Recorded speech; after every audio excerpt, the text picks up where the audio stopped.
Alex. And Angie. And let's make a baby. So we just wanted to pop in and say hi. We haven't updated much lately because there's not too much to update on. We are currently 5 DPO. 6 DPO. This last cycle we did 4 inseminations. We did every other day instead of 4 days straight in a row, like we did last cycle. We did that just to make sure that there was enough time for the sperm to regenerate. We've read mixed things. Some people say it's better to do it days in a row. Some people say it's better to skip a day in between so that the sperm can regenerate. So we're just trying to mix things up.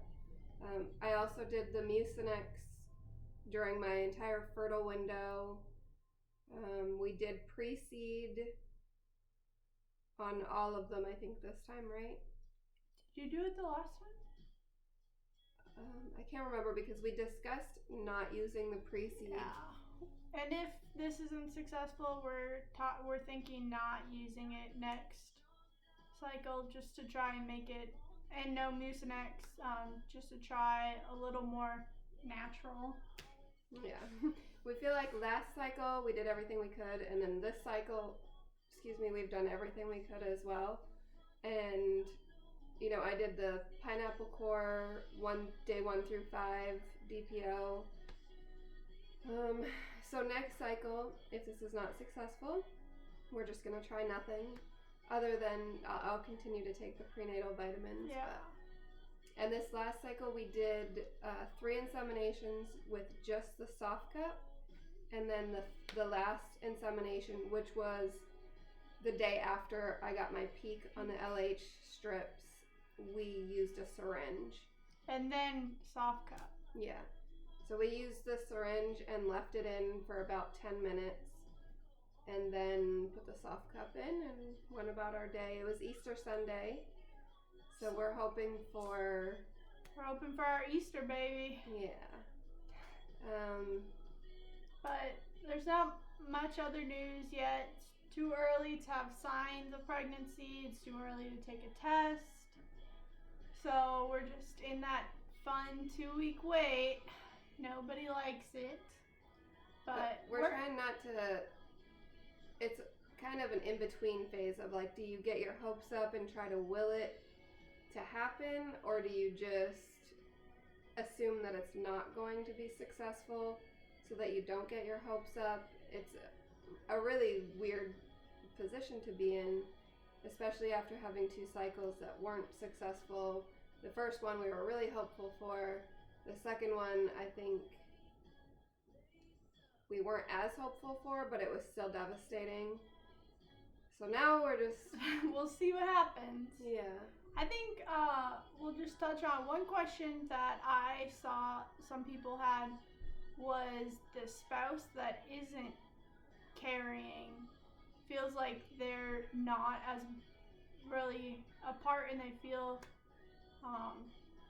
left out, disconnected a little bit at times. And like, I just wanted to touch on that a little bit. Like, it definitely is hard.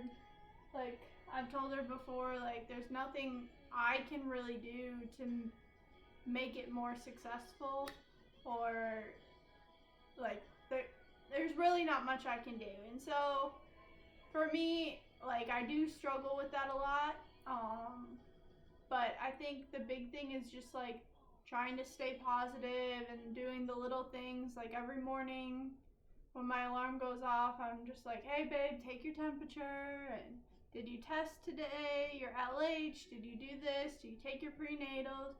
And it's just like my little way of being kind of involved, even though like I'm not really that involved.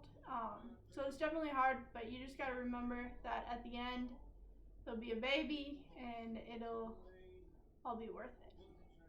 Yeah, one thing that we incorporated this cycle too was the BBT temping. And it's been a lot more challenging than I thought it was going to be, because you have to have 4 hours of consecutive sleep and then take your temperature before you even speak or get out of bed or anything. and my sleep has been extremely disturbed for the last 2 weeks at least. Yeah, I've been getting up probably 5 or 6 times a night. At one point I woke up at 11:30 and panicked. She rolled over and I thought that I missed taking my temperature because I take it at 5 every morning. And so it's been challenging. However, it did confirm that I ovulated. It's really the only way to confirm that you're ovulating. If you can get an LH peak or an LH surge and not ovulate whatsoever. And so I'm glad that we've done it this cycle because it confirmed that I do ovulate. And so it's a way to like show pregnancy is if it doesn't go down.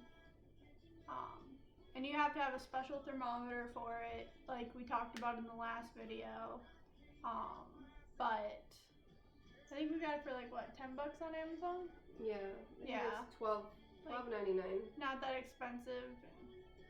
You really can't get anything except for online now, so.